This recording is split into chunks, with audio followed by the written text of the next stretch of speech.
جب آپ کا وصال ہو گیا اس کے بعد حضور علیہ السلام نے باقی عورتوں سے نکاح کیا ہے۔ حضرت عائشہ حدیث پاک کی راویہ ہے، فرماتی ہیں ما غبت علی احد من نساء النبی صلی اللہ علیہ وسلم، حضرت عائشہ فرماتی ہیں میں نبی پاک صلی اللہ علیہ وآلہ وسلم کی ازواج پاک میں سے کسی پر اتنی غیرت نہیں کرتی تھی جتنی حضرت سیدتنا خدیجہ الکبریٰ کے اوپر کیا کرتی تھی۔ حالانکہ میں نے انہیں نہیں دیکھا تھا، آپ فرماتی ہیں حالانکہ میں نے انہیں دیکھا ہی نہیں تھا۔ خود سوچیں 6 سال کی عمر میں نکاح ہو، 9 سال کی عمر میں رخصتی ہو، حضرت اما عائشہ صدیقہ کی، یہاں یہ بھی ایک مقدر سوال کا جواب دیتا چلوں، چھپے ہوئے سوال کا جواب خود ہی سوال اور خود ہی جواب دیتا چلو۔ بعض لوگ کہتے ہیں نکاح پہلے کر کے عورت کو اس طرح چھوڑ نہیں دینا چاہیے، درمیان میں وقفہ آ جائے تو نکاح ٹوٹ جاتا ہے، نکاح ہو جائے اور رخصتی جلدی نہ ہو تو نکاح ٹوٹ جاتا ہے، یہ نکاح پہ فرق پڑتا ہے۔ بعض بندے سوچتے رہتے ہیں، تو یہ سوال مقدر کا جواب یہ حدیث پاک میں ہے۔ حضور علیہ السلام نے حضرت اما عائشہ صدیقہ کے ساتھ نکاح فرمایا 6 یا 7 سال کی عمر میں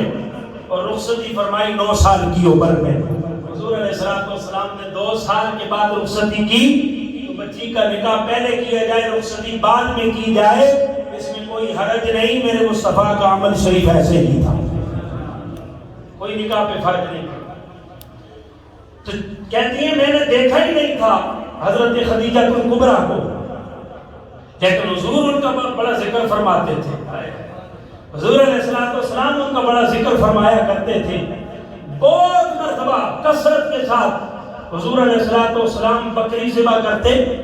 پھر اس کی اعضاء کاٹتے، پھر وہ جناب خدیجہ الکبریٰ سلام اللہ علیہا ان کی سہیلیوں کو بھیج دیتے تھے۔ تو حضرت اما عائشہ عرض کر کہتی ہیں تو میں کبھی حضور سے کہہ دیتی کہ گویا خدیجہ کے سوا دنیا میں کوئی عورت ہے ہی نہ تھی، تو آپ فرماتے وہ ایسی تھی، وہ ایسی تھی اور ان سے میری اولاد پیدا ہوئی ہے۔ اللہ اکبر ہے۔ ویسے حسد جائز نہیں اس پہ کہ جو اپنا مال کثرت کے ساتھ خرچ کرتا ہے، اس کے ساتھ حسد کرو، یعنی نیکی میں آگے بڑھنے کی کوشش کرو، یہ اتنی لے گیا اس سے میں بڑھ کر لے کے نیکیاں کروں۔ یہاں حسد بامعنی رشک کرنا ہے، واہ فلاں کو اللہ تعالیٰ نے کتنی اچھی آواز دی ہے، کتنا خوبصورت قرآن پڑھتا ہے، واہ یہ رشک ہے، کاش کہ اللہ مجھے بھی یہ دے دیتا، فلاں کتنی اچھی ترنم میں تقریر کرتا ہے، واہ اللہ یہ مجھے بھی عطا کرتا۔ حسد اور ہے جلنا، کسی کی کوٹھی، کسی کا مکان دیکھ کے، کسی کا کاروبار، کسی کی دکان دیکھ کے، بھائی اس کو اللہ نے اتنا دے دیا مجھے نہیں دیا، یہ اس سے چھین کے میری طرف آ جائے، اس نے اتنا اچھا لباس پہنا ہوا ہے، یہ کاش یہ میرے پاس آ جاتا، اس کا اتنا اچھا گھر عالی شان یہ اس کے پاس نہ ہوتا، یہ میرے پاس ہوتا۔ یہ وہ منہ میں جھاگ بنانے کے مترادف بھی ہے اور حسد بھی ہے۔ یہ کیوں نہیں کہتا کہ اے اللہ جس بندے کو تو نے اتنی عالی شان کوٹھی عطا فرمائی ہے، اے اللہ مجھے بھی یہ عطا فرما دے، اے اللہ اس کو مال عطا فرمایا ہے، تیرے خزانوں میں کون سی کمی واقع ہوتی ہے؟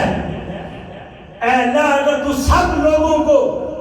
ان کی سوچوں کے مطابق، ان کی نیتوں کے مطابق، ان کے ارادوں کے مطابق، ان کی سوچ فکر کے مطابق، اے اللہ سب کو ان کی خواہشوں کے مطابق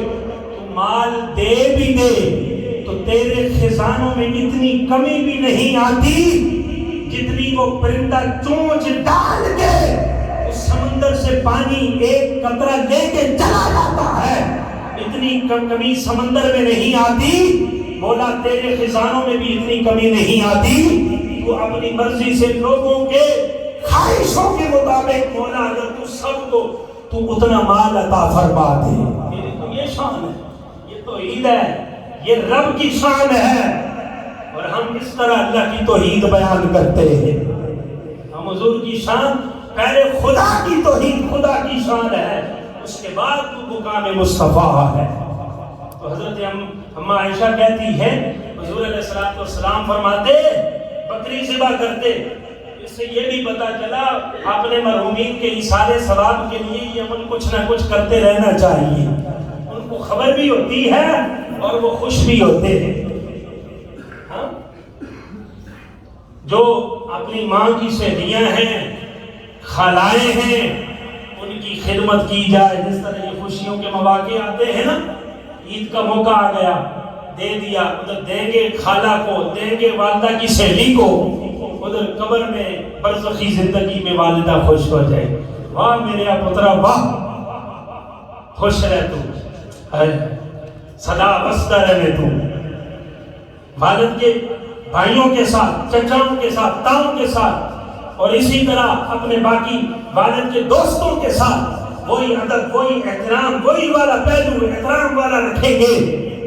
اور ایسے مواقعوں پہ خصوصی ان کو یاد کریں گے، تو ادھر یہ بھی خوش ہو جائیں گے اور قبر میں برزخی زندگی میں والد بھی خوش ہو جائیں گے۔